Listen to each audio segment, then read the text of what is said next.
Which comes first, insulin resistance, or hyperinsulinemia? Scientists used to think that insulin resistance came first in type 2 diabetes, causing the body to release too much insulin, or what causes hyperinsulinemia. What insulin does is store carbohydrates in the body tissue. That carbohydrate does not get consumed most of the time. In type 2 diabetes, this may be true, because our body produces too much insulin to tackle the carbohydrate intake we take. Even though the study was centered around Africans, that is common to all modern humans who originated in Africa. So, the point is this research relates closely to Indian populations. Because we are continuously feeding our body. Also, not enough work or exercise for those stored carbs. This is because we all are living sedentary lives compared to 100 years ago. Office work is also leading to a type of sedentary life. My personal view as a type 2 diabetic for 40 years is they both happen hand in hand. Some new studies suggest the opposite might be true. High levels of insulin or hyperinsulinemia might come first, leading to insulin resistance later. This debate about which comes first is important because it affects how we get treated for type 2 diabetes. If high insulin is a reaction to resistance, increasing insulin might help control blood sugar, even though it wouldn't be ideal. But if high insulin is the main problem, then we need to focus on bringing those levels down for better control. This issue is not only for people getting insulin externally, but also for people who are using other oral medication causing extra insulin secretion in the body. Here's a simpler way to understand the information. Insulin resistance and too much insulin often go hand in hand. When your body doesn't respond well to insulin, or what we call insulin resistance, it tries to make more insulin to make up for it. The old way of thinking by doctors and scientists was to believe that insulin resistance comes first, which leads to the body making too much insulin. Then you develop type 2 diabetes when your body simply can't keep making enough insulin to work against the resistance. Always consult your healthcare professional before making any changes to your medication or lifestyle. But some scientists are now questioning this. They think being unable to control insulin levels might be the first problem, and that this causes insulin resistance. Then again, understanding which problem comes first will help doctors figure out the best way to treat type 2 diabetes. Here's a detailed breakdown of the article which appeared on PubMed, its findings, and implications. See all the references in the description page.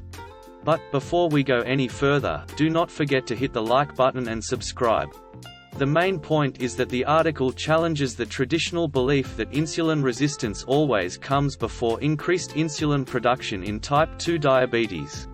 Researchers found evidence suggesting that some people might have overly sensitive insulin-producing cells or beta cells, leading to excess insulin production. This excess insulin could contribute to insulin resistance over time. Researchers compared African American and non-Hispanic white individuals of similar body composition. Insulin sensitivity was measured to see how well the body responds to insulin. Insulin secretion was also measured to see how much insulin the body produces in response to glucose. Key findings in the study are as follows. Number 1, African Americans produced 63% more insulin than white participants, despite similar blood sugar levels. Number 2, insulin sensitivity, or how well the body used insulin, was similar in both groups. Number 3, liver insulin sensitivity was also similar. Number 4, African Americans may have a natural tendency for their beta cells to release too much insulin when stimulated by glucose. Number 5, this excess insulin production or hypersecretion might be an early factor in the development of type 2 diabetes, later contributing to insulin resistance. The study didn't include an OGTT or oral glucose intake tolerance, so the impacts of oral glucose intake on insulin and incretin hormones were not measured. They are the two hormones involved in blood sugar control. Clear measurement, insulin sensitivity and insulin secretion were measured with reliable techniques called euglycemic insulin clamp and IV GTT. No interference. Measuring insulin secretion using C-peptide ensures that differences in how the body clears insulin don't influence the results. Unrealistic insulin levels. During the insulin clamp test, very high insulin levels might have masked existing insulin resistance that would be more apparent at normal insulin levels. Only fasting measurements. Insulin sensitivity was only checked in the liver and fat cells while fasting. It's unclear how insulin would have suppressed glucose production and fat release if measured after a meal. Disposition index, the way we calculate the relationship between insulin secretion and insulin resistance, disposition index, can change depending on whether we focus on liver or muscle insulin resistance. This could change the conclusion of whether excess insulin secretion is actually the primary problem.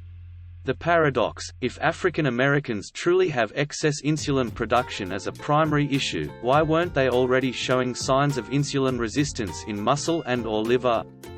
It's possible that they are in the early stages of insulin hypersecretion, which is why insulin resistance hasn't become obvious yet. The study raises interesting questions about whether excess insulin production could be an early driver of type 2 diabetes, even before insulin resistance is fully evident. However, the limitations point out that more research is needed, considering the following: how insulin sensitivity is measured at more natural insulin levels, how insulin production and sensitivity relate to each other at different stages using the concept of disposition index, whether there are longer-term studies tracking people with potential insulin hypersecretion to see if and when they develop insulin resistance. While the association between insulin resistance and hyperinsulinemia is established, which comes first and how they influence each other remains a topic of debate. This section explores potential ways to investigate the cause and effect relationship. Inducing insulin resistance. We could study healthy individuals and create temporary insulin resistance, for example, by raising free fatty acid (FFA) levels in their blood. If this triggers hyperinsulinemia, it suggests insulin resistance may lead to increased insulin production. However, some argue that elevated FFAs directly affect both insulin sensitivity and secretion, making the interpretation complex. Inhibiting insulin secretion. We could study individuals with initial hyperinsulinemia and attempt to suppress their insulin production with medications like diazoxide. If this leads to improved insulin sensitivity, it might suggest hyperinsulinemia can cause insulin resistance. Regardless of the chicken or egg question, both insulin resistance and hyperinsulinemia are detrimental to health. They are linked to type 2 diabetes mellitus (T2DM), a precursor, where the body becomes unable to properly use insulin. Also to metabolic syndrome, which is a cluster of conditions including high blood pressure, unhealthy cholesterol, and high blood sugar. Then cardiovascular disease, where increased risk due to the factors above. Interventions that aim to reverse both insulin resistance and hyperinsulinemia become crucial for individuals who experience this combination. Note, this information summarizes the research strategies mentioned in the excerpt but does not provide definitive answers to the complex cause and effect relationship between insulin resistance and hyperinsulinemia. Do not forget to click the like button and subscribe.